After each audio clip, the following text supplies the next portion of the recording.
Welcome. Welcome to the Arrowhead Addict podcast, Tuesday night afternoon edition. My name is Matt Conner. I'm coming to you live. Sterling Holmes, my co-host, is coming live from a medieval weapons cache. What's going on? Where are you? And are you fulfilling some adult Lord of the Rings fantasy right now? What's going on? This is Dungeons and Dragons. No, I'm kidding. I'm in southern Indiana at my grandparents' house. My grandparents are actually in Florida. So I'm here in what could be the start of a horror movie, middle of nowhere, town of 1900, the town and birthplace of Colonel Saunders, actually. I'm doing this show on a hot spot because my grandpa decided when he was going to Florida, hey, let's take the Wi-Fi. Now, I know what you're thinking. That's not how Wi-Fi works. And I'm here to tell you, I know. No cable company comes here. They don't have cable or Wi-Fi in the traditional sense. It's like something you get from 1997. So he took that with him. So this is on a hot spot. Wish me luck. I hope to stay alive during this in both sense, computer-wise and just myself. My neighbors are horses. So it basically is a Game of Thrones episode that I'm rolling with right now. So besides all that, I'm doing great. Maddie C., how are you? True fact, my grandmother-in-law, now passed, her name was Wani, be still her soul, one time asked my wife, her granddaughter, to read her latest email because it was a printed letter that someone had mailed her, but she thought since it had been written on the computer and printed, she's like, can you read this email my friend sent me? And yeah, we just lost it. Anyway, that was something about being over 80 and the internet is just, it doesn't work. I'm 28 in the internet. It doesn't work. By the way, Mr. Toe's already getting this. It feels like an automated message that Sterling's given us because you already said on stacking the box. I apologize. I just had to get it out of the way early. Got to get it out of the way early. Patrick Allen, my boss, basically, is Sterling at Medieval Times. Yeah, Medieval Times at Ridgemont High. That's what this is. Medieval Times at Ridgemont High. You know, that's what we're doing, right? Do I need a fucking turkey leg? It's Thanksgiving, right? Happy Thanksgiving, y'all. By the way, have a safe Thanksgiving. Do I need a turkey leg right now? You know what we're thankful for? We're thankful for listeners. We're thankful for our faithful commenters. And we're thankful for German purity laws that go back 400 years. Right? 1516. I'm just really getting to this Casey Bierko read right now, guys. Same thing. German purity law of 1516. You know who else does that? Casey Beer Company. Kansas City Beer Company is the best beer you will have. Get it in Kansas or Missouri. When you find the red carton, pick you up some. They're having specialty beers out now for the wintertime. It's all fantastic. Trust me, anyone who's tried it, anyone in the Discord, anyone who's listened to this and actually got it, they always say, this is some damn good beer. And I go, I know. I'm not just saying it because they sponsor us. I'm saying it because it's damn good beer. I'm telling you right now, guys, if you try it, you will love it. Casey Beer Company, dare to beer different. Before we get into a lot of Chiefs stuff, because we do want to talk about the future, we want to talk about the now. You guys crack me up in the comments, and I have to just say a few of them. Someone says, Slothy style, with that mustache, if you were in a horror movie, you'd be the villain. Thank you. Apparently, I'm the villain now. Patrick Allen says, get the turkey leg. You look more like Knives Out. You're like the dapper, got to figure out the clues who done it. I think they have the wrong genre and wrong type for you. But go ahead. Read your...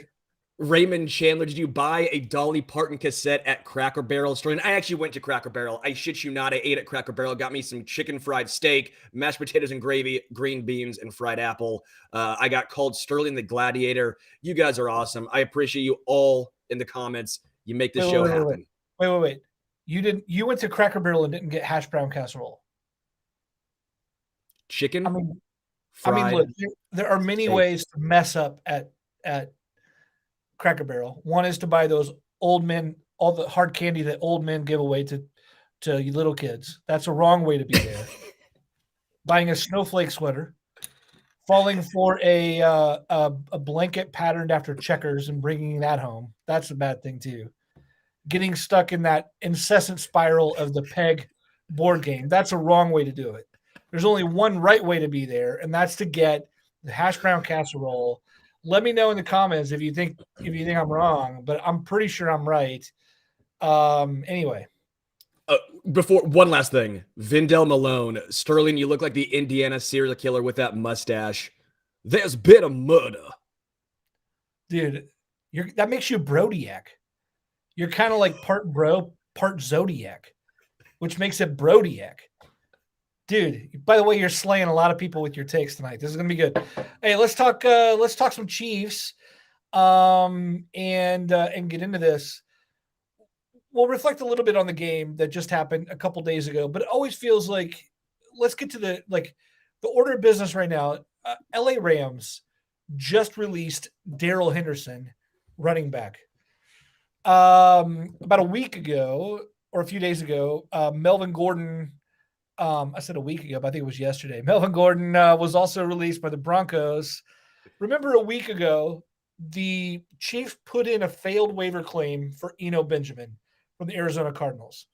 They just lost Clyde to injury, an ankle sprain, especially a high ankle sprain to a running back that probably is going to keep you out a few games. We don't know if that's the case, but that's just some conjecture. If the Chiefs were interested in Eno Benjamin, do you think they're interested in either Melvin or Darrell? And do you get that? Or are you just thinking, well, you already have Ronald Jones. What are we doing here? I just wonder, what do you think of Darrell or Melvin or Ronald? Which, by the way, sounds like a failed McDonald Land character lineup. I like Ronald of the three. Don't get Melvin Gordon and his buttery fingers anywhere near Kansas City. No, that dude eats butter popcorn and then goes out on the goal line and tries to score. He's the anti-Ezekiel Elliott when he gets into the red zone. No chance. And then he goes. He's eating some mama's pancakes, eating some cornbread, getting them all buttered up, and then tries to hold it at the football. There's no chance. No, don't bring Melvin Gordon anywhere to Kansas City. I like Ronald Jones. If I'm going to take a pick of the three, he's been on the practice squad a while. He should know the playbook. Yeah, he's one-dimensional, but Jerick McKinnon is entrenched in the third down role. Isaiah Pacheco's got first and second down covered.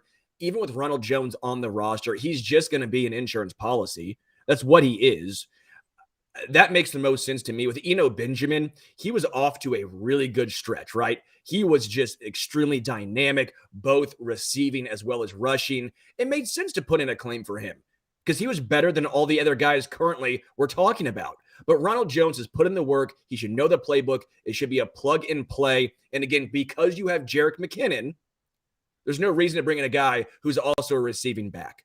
I like the way it's constructed as is currently. I would not be surprised. It doesn't mean I think it's the best move, but it wouldn't surprise me if the Chiefs put in a waiver claim on Darrell Henderson. They're probably not going to get him. I mean, you're probably going to have other teams interested in him. It was a bit of a surprise move. Everyone's thought Cam Akers is going to be gone from there for a while, and they just keep getting rid of others.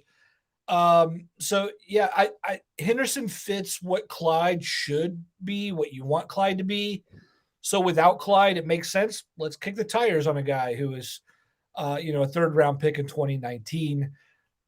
Henderson's not a game breaker. None of these moves are going to move the meter for the Chiefs, but the season is always so long that these kind of moves are about how do we survive? How do we stay not just afloat, but stay alive and well in case of any further injuries or whatever. Yeah. Well, and this was why the Chiefs did not release Ronald Jones.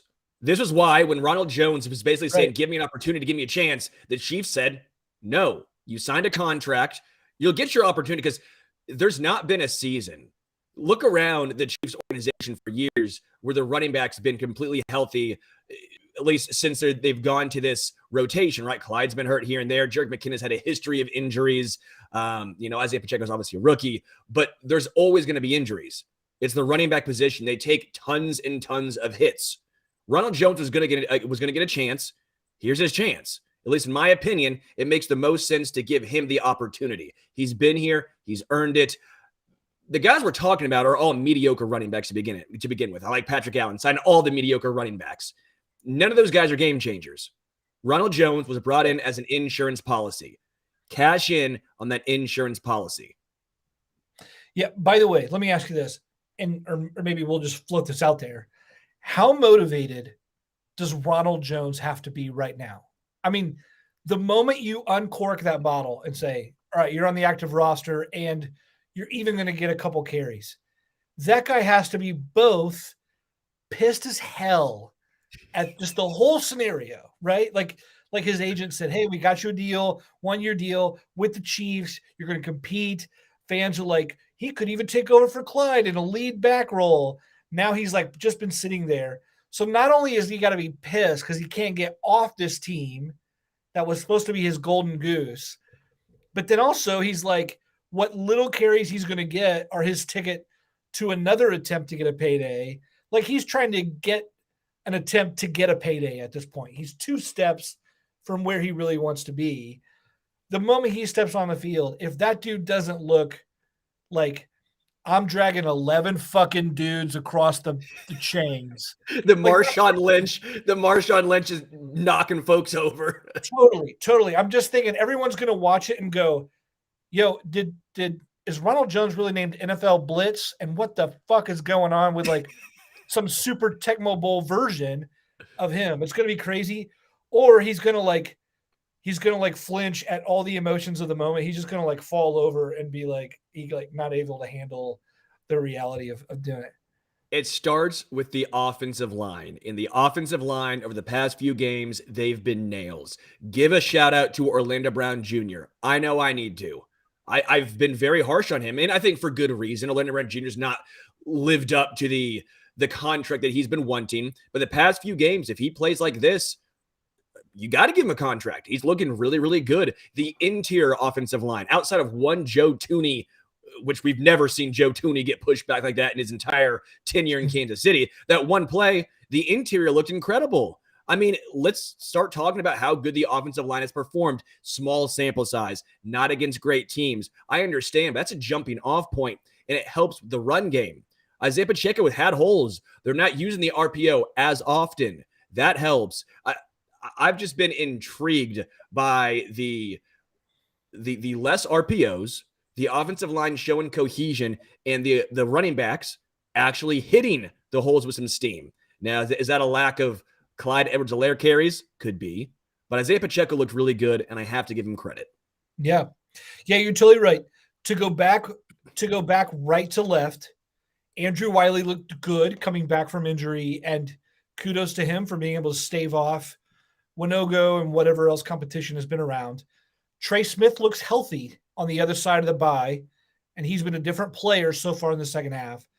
What I love is even during broadcasts, like national level announcers are mentioning the greatness of Creed Humphrey.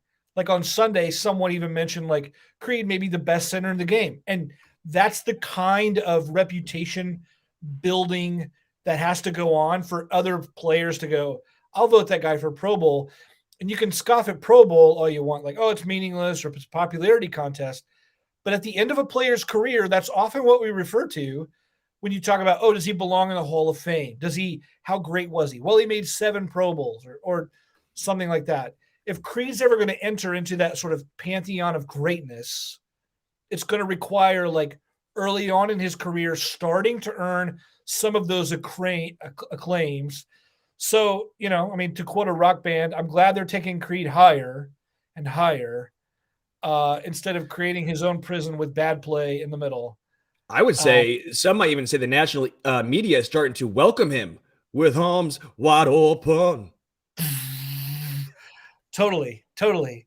Welcome to this place and podcast. We will show you everything. So, you're right about Thuney. Quick question about Orlando Brown Jr., though, however. At this point, I like the way he's playing. And you're right. We got to backtrack some of the criticism or at least lay praise atop it. But at this point, I'm still only franchising him for another year. And I know that gets pricey, but I'd rather pay $2 to $5 million more per year for just 1 year than I would a long-term, slightly cheaper deal over like 4 or 5 years. And I think that's par for the course in the NFL. So right now, it wouldn't surprise me if the Chiefs were still like, yeah, you've played well, but we're going to tag you again. Sorry. You'll just have to feel bad while making $20 million. right? I'm with you. What do you think of that? I'm with you. Okay, The fact that you traded the fact you traded for Orlando Brown Jr., that's a sunk cost. Don't double down unless you truly believe he's the future left tackle for a long time. If you think he's only a holding pattern, if he's just a guy who's here for now until you find a better option, there are worse options to have at left tackle. I'll fully admit that. But I don't think he looks like the franchise left tackle. If you want to draft a guy early on in the first round, again, you're not going to be drafting early with the way the Chiefs are playing right now. But maybe you package some of those draft picks, you move up. Maybe you find someone young that you truly believe in. We'll see what happens, but I think the franchise tag for Orlando Brown Jr. is the move. Yeah, I'm with you. So kind of the topic of the day, and Sterling and I are going to be talking about this in just a minute, like the dominance of the Chiefs. The Chiefs are so set right now. But I want to tell you about, before we do, you guys can join in another, if you want to feel as dominant as the Chiefs, it means you want to be in the same room as Matt Verderam, Patrick Allen, and Sterling Holmes. I don't add anything to it, but I will at least be there just to, like, I don't know, maybe they'll give me a broom or something. But we want to let you know, hey, we're going to be in Kansas City in just over 2 weeks. Is that right? 3 weeks, something like that. December 11th. Take it. No, December 11th, Rainbow Boulevard, Kansas City, Tanner's Bar and Grill. I've been there. The Tanner's Bar and Grill off of Rainbow Boulevard. It's right there off 39th Street, right over State Line. It's outstanding. It's a really good bar. They built it maybe 5 years ago, parking garage behind it. It's a pretty big space, shit ton of TVs, long bar. We're all going to be there. We'll be boozing. We'll be having fun, saying hi to everyone. We'll do a pregame show, a postgame show, prizes. Have some prizes, giveaways. I mean, it's going to be a great time. Casey Bierko, I believe, is going to be there as well. So, I mean, this is going to be a fantastic live event. First one we've ever done, right? First live event we're all doing. So it's the inaugural live event for Arrowhead Addict podcast. Verderam's going to be hilarious. He'll be talking in a New York accent, probably calling everyone Copernicus. And don't sell yourself short, Matt Conner. You have the best hair. You have the best beard, the best puns. I mean, come on. You bring a lot to the table. Yeah, I don't think anyone would agree with you there, including my wife. Yeah, anyway. Verderam promises to do a keg stand if we fill up the place, says Patrick. Slothy Style says another one next season. I'll throw this out there. That's probably will happen if this one goes well. So if you want us to come out next year, encourage your friends to come out this year. If you can't be there, have a good time. We just want to throw that out there. Look, you can find all the details, www.arrowheadaddict.com/events. If you go to /event, it's just hanging out with me in my basement. But if you add an S, then suddenly it's all about how to hang out with us. So arrowheadaddict.com/events.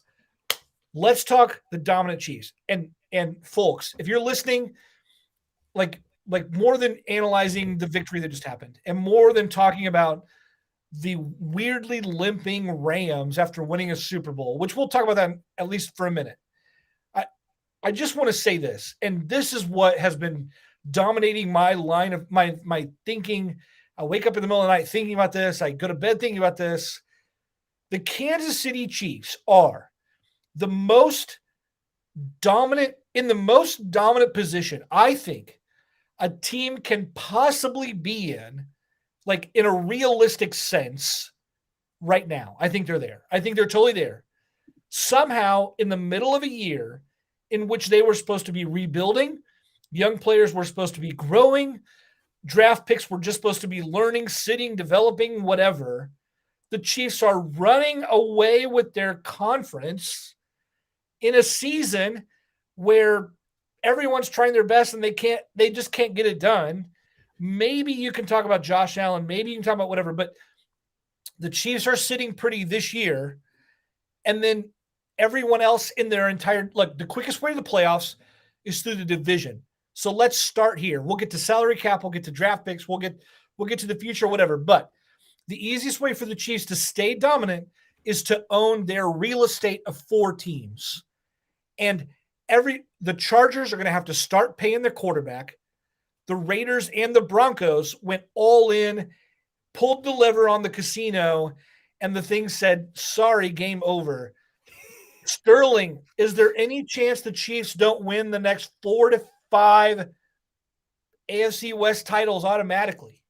I mean, if a meteor comes down and destroys Kansas City, that might be the only chance, because this is just absurd. I mean, this was the year that they were supposed to struggle. This was the year the national media was talking about it could be the Raiders. They got Devontae Adams, right? You know, Hunter Renfrow coming into his own. They always love to talk about Darren Waller, right? It was going to be the Raiders. No, it wasn't. Then it was going to be the Broncos. Russell Wilson. Russell Wilson is so good. He is washed. Dog is so cooked. I mean, come on. I'm here in Southern Indiana. They overcook vegetables like it's stupid. They're more cooked than Southern Indiana sweet corn. Okay? That's Russell Wilson. They're done. Stick a fork in them. And then you talk about the Chargers. They can look up their 6th straight AFC West preseason medal. Congratulations. You won that again. That's all they have to hang on. They don't let Justin Herbert throw the ball. I don't know why they only let him throw it against Kansas City. That's the only time Joe Lombardi and Justin Herbert are on the same page is when they play the Chiefs. This is just so absurd to me, okay? Like, the Chiefs not only are at 8-2, number 1 seed, not just the AFC West, but the entire AFC. But this was supposed to be a retooling season. This is absurd. This does not just happen. This starts with Andy Reid, Brett Veach, Patrick Mahomes, the entire organization. So many teams would kill to be in a position that the Chiefs are in right now. Think back 10 years ago. If we're in Kansas City, think 10 years ago. Did you ever think this was even possible? Never. We're living it, baby. Man, we are living it. We're talking about a secondary with like 4 of 5 players are rookies right now. We're talking about linebackers where it's 2nd and 3rd year with Chenal and others like starting to learn. We're talking about a wide receiver room on Sunday that was playing without several key players who all went out. We're throwing to Jody Fortson for 40 yards. We're throwing to Justin Watson. Skyy Moore shows up out of the blue, and you're like, yeah, might as well get on board, because that's all this team does is fucking dominate. It's crazy. It's crazy to me. Now, and you know the national media sitting here going, well, if Aaron Rodgers had Justin Watson and rookie Skyy Moore, things would be different. They find any way possible to discredit Patrick Mahomes. I'm telling you, it's stupid. Crazy. Here's the thing, folks. Here's the thing. If the Chiefs can do all of this, if they can dominate against this crazy-ass schedule, by the way, if they can trounce their rivals when they all cashed in all their chips, then imagine what they can do next offseason when they actually have loads of cap to spend and when they have 12 draft picks. Let me say it this way. These young Chiefs that will only grow and develop from here on both sides of the ball, if they restructure, if they do what's called simple restructures according to over the cap, they are going to have top 5 or 6 cash available for them to spend in free agency next spring. And Brett Veach is going to have 12 draft picks to use. Wait, I think now it's 10 after the Kadarius Toney deal, right? So they're going to have 10 draft picks to use. Maybe they get another one because Bieniemy gets hired, or another player or another person gets hired out of their front office.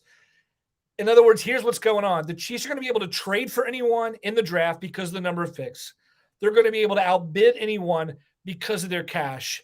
And they're already sitting as pretty as they are. I'm just looking at all the figures. I'm looking at all the financials. I'm looking at all the assets. And I'm just going bananas thinking, I don't know how in today's modern NFL, like a team last year, I'm sorry, I'm just going on and on here.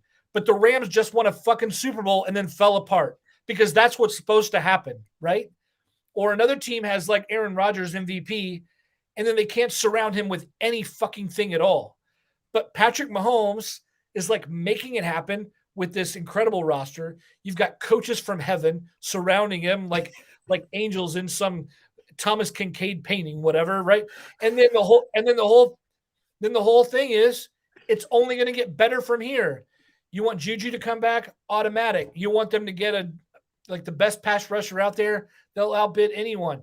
Like anything Brett Veach wants to do is possible, and he's already working with the AFC's best roster done. In a league based on parity, the Chiefs seem right now to be the outlier. They do. I mean, if they face almost any team on a neutral field, they're going to be the favorite. And this was supposed to be a down year for them. That's what makes it crazy. And you mentioned that the cap space that's going to be available. If you don't completely believe in Orlando Brown Jr., see who's available. You have options. If you want some pass rush help, go get them. Wide receivers, you can. And I do agree with Mark S. in the comments. Why overpay in free agency? Just keep drafting and developing. I'm with you. But I'm saying if you really think that you can get an impact player right now at a decent cost, that's why I was so against trading for Brian Burns. I didn't want to pay credit and debit, right? I didn't want to give the draft capital and then turn back and pay. But if you want to pay for a guy in free agency, whether that's a Montez Sweat, I'm not saying he's up available because he still has one more year, but a Deron Payne, right? There's other guys out there.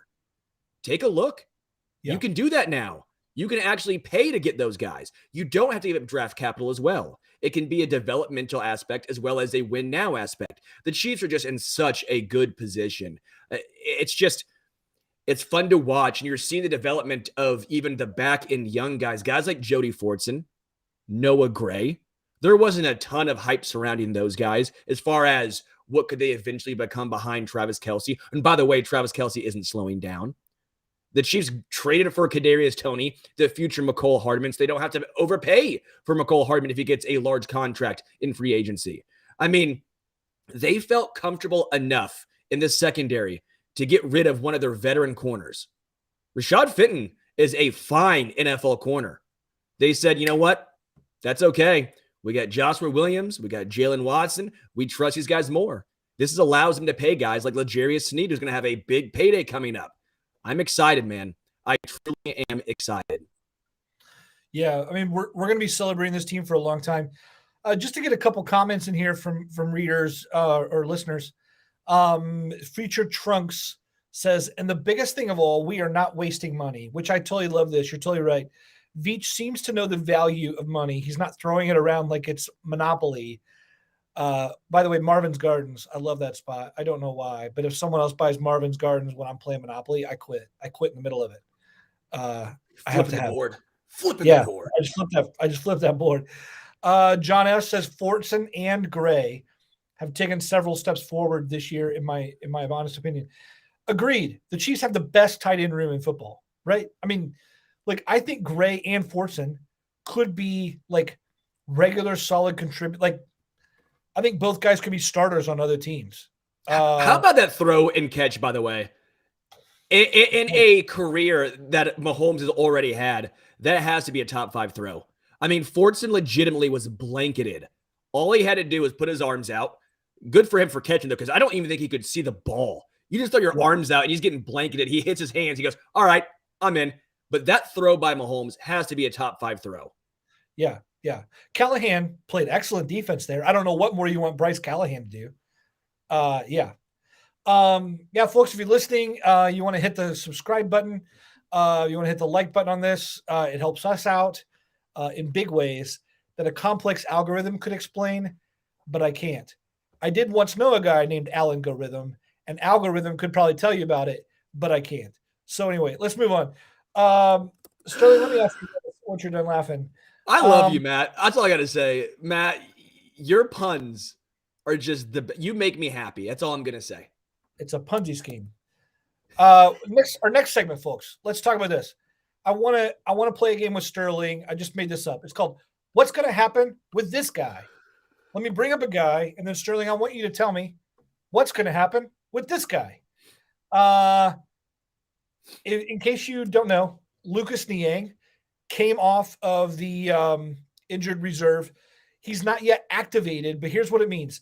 His practice window opened on November 2nd, I believe. The Chiefs have 3 weeks within that time to watch him practice, but he doesn't take up a roster spot. But at the end of those 3 weeks, the Chiefs have to make a decision based on what they've seen during his return to team activities to say, yeah, we like him. Let's bring him back to the active roster, or he's forced to go on injured reserve and lose the entire season. Let me see what you think here. What's going to happen with this guy? Man, I would almost say you place him out for the rest of the season.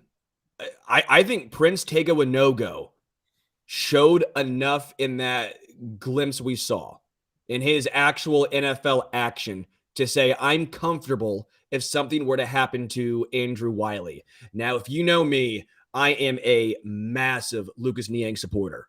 When he was drafted, I was thrilled. And I still think he can be a good NFL right tackle. I don't think his career is over. I don't. But this season, we are so far in. We're so far in. Do you want to take a chance on a guy who's been banged up, who's been injured? Or do you want to take Andrew Wiley, an average right tackle? I think he's average, maybe slightly below, but average, right in there, who you trust. You know what you're getting from Andrew Wiley. You saw Prince Tega Winogo in an NFL game this year. You know what you got from him. You might have to help. You might have to chip with him, but he was fine. There wasn't a substantial drop-off, if any, from when he came in instead of Andrew Wiley. I really like Lucas Niang, but on this season's roster, I don't see where he fits. They're also carrying Jaron Christian, who's a tackle, and Darian Kennard is an inactive who could be placed on practice squad, although he's poachable there. You don't see even a place there for Niang? You'd rather him be stashed away? I guess with Christensen, that's your left tackle option, I would assume, right? I don't know if they'd move Joe Tooney to left tackle in that scenario. That's probably what I would do, but it feels like the Chiefs would use Christensen in that case. So he seems to be the left tackle backup. When it comes to Kennard, if he gets poached, you're going to feel a little bad about it, because I don't know what Kennard's going to be, but they felt enough about him to draft him. He's a project. They knew that. Giving up on a project it with only half the season seems a little soon. You don't lose anything with Niang. You can place him there. He might be upset, but he's not getting poached. This feels like a bad for the player, but if you're the Kansas City Chiefs, it makes sense to keep your entire players, and it gives a chance for Niang to get healthy for next year. Okay. I think I disagree with you. I think there's 7 good games left. That's a lot of a season. I think that gives you a lot of runway to slowly work him in. I think the roster spot's there. I think a third-round pick like him is worth seeing for the sake of the future. There's a potential of 10 games left this year with the Super Bowl run. But what would you do then? Because I like Wiley and Prince Tega Winogo right now. I don't want to give up on Kennard. You would lose Kennard. I would lose Kennard, yeah. He's a project. He's slow-footed. He's a strong run defender. He's a mauler. If he's there, he's there. And if he's not, it doesn't matter, because 9 of your other 10 picks are playing. So it's not like I'm crying over the fact that I lost Darian Kennard. And that's not, I don't mean that as a slight to Kennard. I just mean hey, in terms of priorities for the Chiefs right now, give me the 3rd round pick. Remember, Lucas Niang opted out a year. So he's only technically, per the NFL, 1 year older than Kennard. He still has 2 years left after this one on a cost-controlled rookie deal. Give me Niang instead of Kennard, and I'll cross my fingers that Kennard's still there. Last thing I'll say is I really like Lucas Niang. I'm not going to be upset if they put him on the roster, because I'd be happy, because I was the guy banging the drum that Niang was going to be the future right tackle of Kansas City. We've not necessarily seen it so far because of the injuries. I still think there's a chance he becomes a good right tackle for the Kansas City Chiefs. I just don't believe it's this year. Yeah. No, I get it. Hey, next up, what's going to happen with this guy, Clyde Edwards-Helaire? Well, it depends on the injury, but let's just say for right now, he's out at least, 4 weeks, high ankle sprain. Is that what the final designation was? No, we don't know any final designation. We probably won't see it until tomorrow when they start practice. Okay. I'm just going to say, let's just say he's out for an extended period of time. I think Ronald Jones gets called up. What his future holds in Kansas City, got to be about done, I would have to imagine. And I like Clyde. You and I both like him. I think he's a great human being. He's been on the show before. I liked what he brought to the table as far as what his college tape showed. I was vehemently against him being drafted in the first round, any running back by the Kansas City Chiefs. Let me throw that out there. But I thought him as an actual player was going to be a good NFL player. We've not seen the pass catching ability to an extent. The pass protection's not been outstanding. It's not been elite. The vision, the explosiveness, I don't know if it's gone because of injuries, but Isaiah Pacheco looks to be the best pure runner between the two. Jerick McKinnon is a better pass catcher and better in pass protection. I don't think you get anything. I know folks have been asking, can the Chiefs trade Clyde Edwards-Helaire? I don't think you're getting anything back for him. Is he a cheap option right now? Sure. If he makes sense to keep on the roster, that's fine. But as far as actual touches going forward, I don't see where he fits into the puzzle. Yeah. Do you think he's back next year? I would assume he's back next year because he's cheap. You're hardly paying him anything. I got to see what the contract would be, but well, I mean, first round picks still tend to be at least, a couple million there at the end of the first round, like especially as he gets into his last year. I just didn't. I just didn't know. I think I agree. I think I agree with TC Riley 27. He goes, he's a cheap option to be on the roster for his fourth year, but they won't pick up the fifth year option. Only a depth piece going forward. I think that's about perfect. Yeah. Well, I could see that. Let me ask you this. What's going to happen with this guy, Colin Saunders? I hope he gets re-signed to a decent deal. I don't think it's going to be breaking the bank. I don't know if obviously national media doesn't give him a lot of love. Other teams, other GMs, they pay attention. They know that's their job. So they see Colin Saunders flashing, but I still don't think he's going to get some massive contract. Saunders has shown me enough. I want him around for a while. He gets after the quarterback. He's been more explosive than Derek Nottie.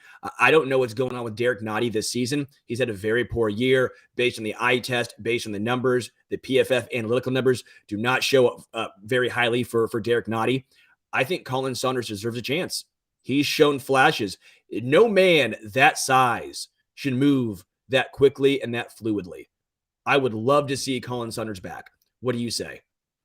Yeah, to me, that would be top order of business.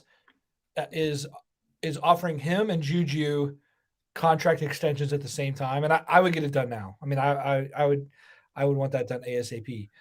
Hey, one more for you. What's going to happen with this guy? What's going to happen to Skyy Moore as guys start coming back? We saw Skyy on Sunday. He didn't just get his first batch of yardage, and you're like, oh, good to see him on the stat sheet. It was like, yo, he came up huge on long third down conversions to create a bit of separation, to go out and make the tough catch, to be physical and make it happen. That's the kind of action I want to see even when other guys come back. But I want to know what you think. What happens with that guy? I just have to say, this is why I kept telling folks, calm down.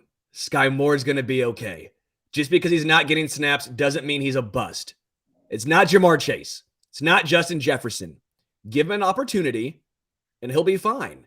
He, in my opinion, was a future deal piece. This was a guy you drafted for the future. He got thrust into the opportunity, into the limelight, and he showed up big. And guess what? I loved the emotion he showed. After every big catch, what did he do? Didn't rub it in the defensive face. He wasn't, getting up in their grill, but he was stoked, right? He was like, this is why. This is why I was brought in here. I can step up. I'm here for the big moments. I loved seeing that.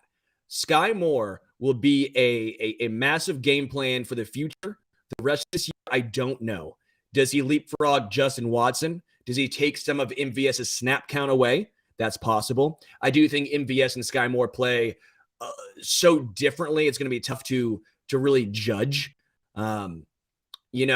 He's a very good route runner, as is Juju. He's not taking away snaps from Juju Smith-Schuster. When McCole Hardman comes back, they used him in a different role. Those generated manufacturer touches, they probably won't do that for Skyy Moore the way they do for McCole Hardman.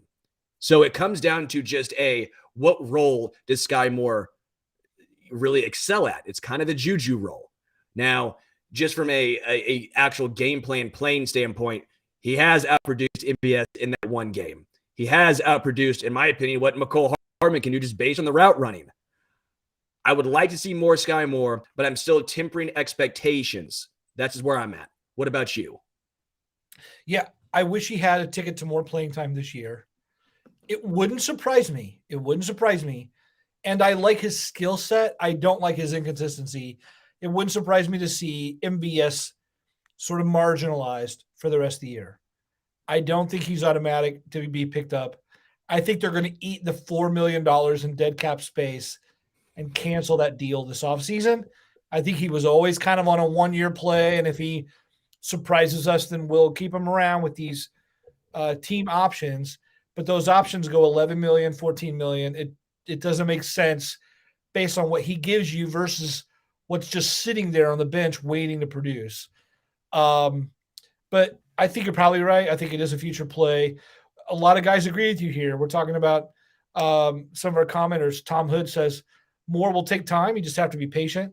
Steve Cashman says, Skyy snap count will reduce when they're all back, but next year he starts and shines. TC Riley 27, it's almost like Moore came from a small school and needed some time to be comfortable. And Doug in Kansas, Skyy Moore's a baller, just needs to get his confidence back. Yeah, same thing again and again. We're all agreeing with this. I think Moore is more pro ready right now. If the ranks were thinner, they're not. That's just the way that works. Yeah. Did you like the emotion he showed, though? Did you like him getting up and just the passion? When I saw that, that's what I was thinking earlier when I was talking about Ronald Jones running. He seemed like a guy who'd been cooped up. If you're Skyy Moore, you're thinking, damn, all anyone has ever been able to see me do is try to return punch for the first time ever because they keep putting me back there. And you're almost like watching him go, finally, I'm able to like show you what I can do versus like putting me out there to fail. Now you've put me out there to succeed. I just think that's huge. Yeah, I loved it. I mean, I love that kind of raw emotion. I love sports for that sort of expression. It's just great. Yeah, it's just great. We're seeing a lot of Justin Ross. Now, I know this is a next year situation, but I do want to just briefly touch on this. Yeah. What do you feel about Justin Ross? Obviously, he was before the major injuries, he was known as going to be or known as being a high draft pick. Then the injuries piled up. Chiefs got him undrafted. The medical staff of Kansas City cleared him. He was out for the year, though, as far as what they thought he could become injury-wise, right? They cleared him medically as far as for the future. What do you think of Justin Ross and where he fits in? I would love to be like hyper positive about Ross. As a fan, I'm going to root for Justin Ross to be a great story. As a fan, I'm going to root for Justin Ross to make decisions really hard on the Chiefs when it comes to deciding who's on the active roster or not. But in any sort of team building or planning, I think the Chiefs are going to treat Justin Ross like it's JJ Burden, as in, yeah, you're not like you're not playing. You're not on this team. You're not going to make this team. We're not going to count on you to make this team. You were a risk before you got re-injured. It's just such a stretch. It would be like last year if you said, how much are the Chiefs going to plan around Malik Herring this year? Well, they're not. If he surprises them, great. But there's no, they traded for Tony. You have Skyy Moore. You invite Juju back, and then you build around them. And then you invite Justin Ross to also exhibit what he can do next to all your guys. And if Ross cuts out one of those guys, killer. But you do not plan on Justin Ross. Am I wrong on that? Am I right on that? You're right, man. That's how I feel. That's how I felt when he was drafted. That's how I feel now. I do expect Juju to be back. I'm really hoping he is. So I'm counting on Juju back. I'm counting on Kadarius Toney. You have Skyy Moore. Those are going to be probably your top three next year. MVS, I'm starting to lean with you. Probably just a one-year deal. Justin Ross can make the roster, but I am not counting on him making the roster. If he forces your hand, that's a great thing to have happen. But I would not count on Justin Ross coming back full strength being that guy. That feels like too risky of a proposition. Again, rookie deal. You love to see it. It would for sure help Kansas City. Yeah. But again, I just don't want to put all my eggs in Justin Ross being that guy. We're hoping he is. We're hoping. It wouldn't surprise me to see Watson back too. There's a good chemistry with Mahomes. There's an understanding in this offense. I think Watson can be that kind of glue guy. And I also think the Chiefs are going to go wide receiver in the top top 2 or 3 rounds again. So at that point, I think Juju returns. So I think you're looking at Juju, Skyy. Who else am I forgetting? Kadarius Toney. Juju, Skyy, Tony, a rookie, and Watson. And I think that's what you got. And so if Ross can supplant one of those guys, great, or make it difficult. But don't forget, Fortson's back next year. You got Gray back next year. In fact, in 2024, you've got Fortson back. You've got Gray back. You've got Tony. You've got like all these guys are back again, even in 2024. That's what when we were talking about Chiefs dominance earlier. That's what we're talking about. You already have a core who's killing everyone coming back next year and the next year. The Chiefs are 8-2, leading the AFC, dominating the AFC West again, and we're still sitting here like, yeah, the future. Look how difficult it's going to be for a guy who was a future first-round draft pick before injury. You know, yeah, he's probably not making the roster.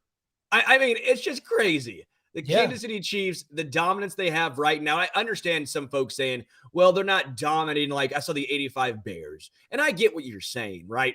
But in today's NFL, I think it's a little more difficult to dominate the way it was back then. There's more parity. There's a lot more parity in the NFL. What the Chiefs are doing right now is dominant. 8-2. I get they lost to the Colts. Any given Sunday still exists even for dominant teams. But the continued success they have had, the way they've built for their future while winning right now, it's unique. Look at any other team. The only other team you can make the case for, the Eagles are close as far as their roster construction. The Bills are semi-close, but it just feels like it's the Chiefs and then everyone else. Yeah, I think the Bills have to win now. I mean, their window is like right now. And if they can't put away the Chiefs, then suddenly, you know, Vaughn's going to hit the wall. Contracts get more expensive. Allen gets more expensive. I trust the Bills to maintain competitive status because of Allen and because they're smart leaders.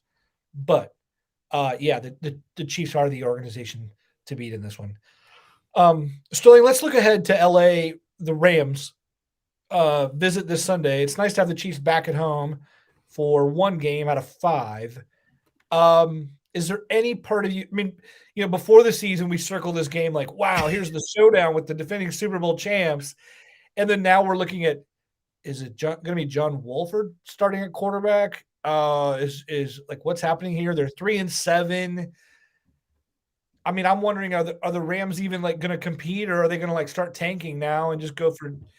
I mean, they don't even know their own draft picks, though, do they? I mean, like, no, they can't really tank. They're in a bad spot. I mean, the Rams are in one of the worst spots. We're talking about how great a spot Kansas City is in. The Rams sold everything possible for that Super Bowl. Give them credit; they won. If they would have lost that Super Bowl, we're looking back and saying that was one of the worst decisions they've ever made in an organization. They won. Flags fly forever. Give them all the credit in the world. But this is what happens. Cooper Kupp, injured. Big contract to Allen Robinson, not paying out. Matt Stafford, hurt. Right now, it doesn't look like Matt Stafford, they have any idea if he's playing or not. Legitimately, they don't know. It's going to be a game-time questionable decision. Aaron Donald is still Aaron Donald. He's still very, very talented. They still have Jalen Ramsey. There's still some dudes in that defense that give you a little cause to pause. But with the way the Chiefs are rolling right now offensively, with the ability to run the ball, with Isaiah Pacheco, with the way the offensive line is going, I don't see how the Rams can compete, can keep it close. I just don't, especially if it's Wolford. No Cooper Kupp is just destroying that team. They don't have a ton of weapons. The Chiefs' defensive line, don't look now. What's it, 5+ sacks in back-to-back games? I mean, I get it. I'm not going to start saying the Chiefs' D-line's elite. Chris Jones is. But they look really good. Like, George Karlaftis isn't even getting sacks, but he's making impacts in the game. Michael Dana making impacts in the game. Carlos Dunlap, at his age, he's made more of an impact in the regular season than Melvin Ingram did last year. I don't see how the Rams can compete with Kansas City right now. But again, any given Sunday exists. I'm not saying it's a 0% possibility. The Colts won. Always got to point that out there. Always got to throw that out there. Yeah. I'm excited for this game, for the individual matchups. I like the fact that the national audience is going to be able to view like the interior of the Chiefs versus Donald to see like how well they hold up. We can talk more about like raising their profile. Dude, the Chiefs defensive line is going to feast. Have you seen that Rams offensive line? They are horrible. I mean, when Andrew Whitworth left, they were like more like Andrew Whitlow. What just happened here? Because they suck. But then they've lost guys to injury. If the Chiefs get more than 5 sacks on Sunday, more like 7 or 8, it wouldn't surprise me at all. It's just going to be Spags is going to feast. He's going to, it's just going to be a bloodbath on that side. What I also think too is Chris Jones knows what's going on. He's going up on the other side of Aaron Donald. Aaron Donald has been the reigning best player in the NFL, or best defensive player in the NFL, player in the NFL. And he's been the best interior defensive lineman by a wide margin. Chris Jones is always known as number 2. This year's been different. This year has been. Look at the analytics. Look at what's been actually going on. Look at the double team. Look at the pass rush win rate. Look at the impact Chris Jones is having. It's been higher than Aaron Donald. So I think Chris Jones knows what's going on right now. If he wants that first team All-Pro, if he wants some good consideration for Defensive Player of the Year, this is going to be the game. He's going up against the reigning guy in Aaron Donald. Micah Parsons has been great in Dallas, but I think some of the illnesses / injuries, it is what it is. What Chris Jones has done is brought together a mismatch, hodgepodge defensive line in Kansas City and making them, frankly, above average. And it all is because of Chris Jones. Chris Jones knows what's at stake. Chris Jones is going to have a big game. Yeah. Yeah, I'm with you. I think it's going to be a total blowout. I think it's going to be great. I'm not worried about that at all. I'm not really, about the Rams. I think it's one of those rest your starters games in the 4th is what I think is going to happen. Ooh, Shane Buechele? Or are we going to get Chad Henne? Anything is possible. Let's give Henne, Buechele will get his time. Let's see some Henne. Actually, I just want to see Buechele the whole time. Let's be honest. I want Buechele so bad. I just want to see him go out there, Chiefs up 31 in the 4th quarter, and he's like, nah, fuck it. Play action. We're going deep. Give it to deep bomb to Skyy. I love it. Folks, we've come toward the end of our show. And if you've been listening for a while, you know what's coming. If you don't, every week we segue to what's called the must list. And when we do so, we bring in our esteemed, illustrious, ingenuitiveness, imaginative Richard. Richard, are you out there? I'm right here. What's up, addicts? He is. Hey, folks, this is Richard. Every week we do the must list, and all we're here for, where's the gong, by the way? He's trying to hit the shield. That worked. It's just it's a suit of armor, a shield. I like it. I like it. I wish I had a sort of a coat of arms in the background. I'm not sure. I'll get coat of arms.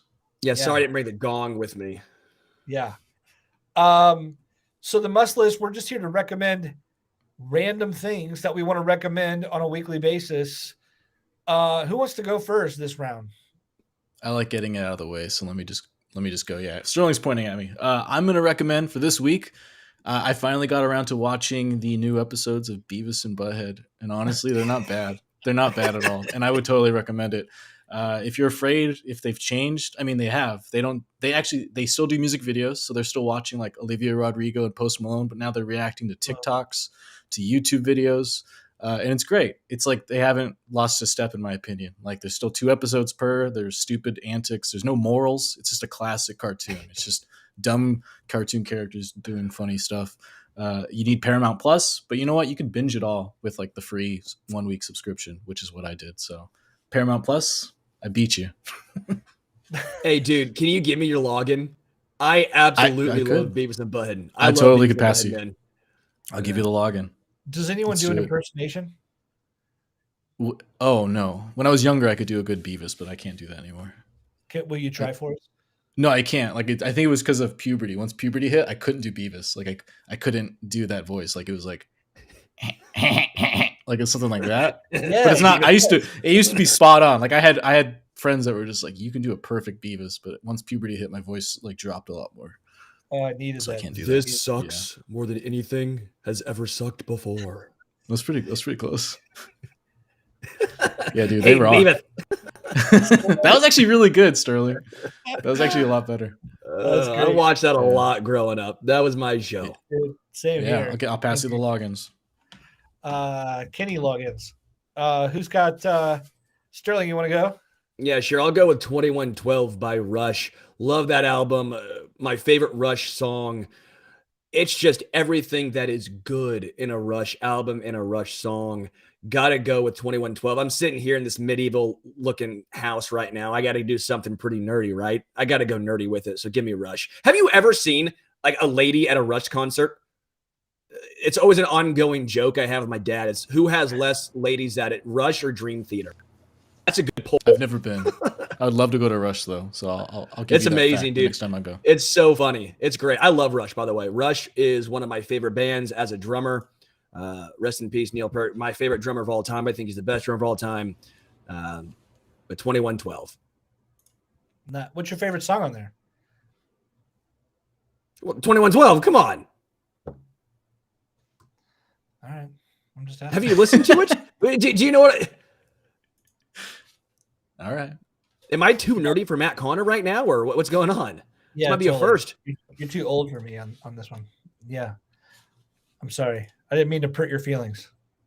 But that's a good one. All right. Anyway, I'm just going to throw this out there. What were you going to say, Sterling? You're going to come back with something. You give me Alex Lifeson. I don't get that one either. That was a good pun. I knew that one. Yeah, Alex Lifeson.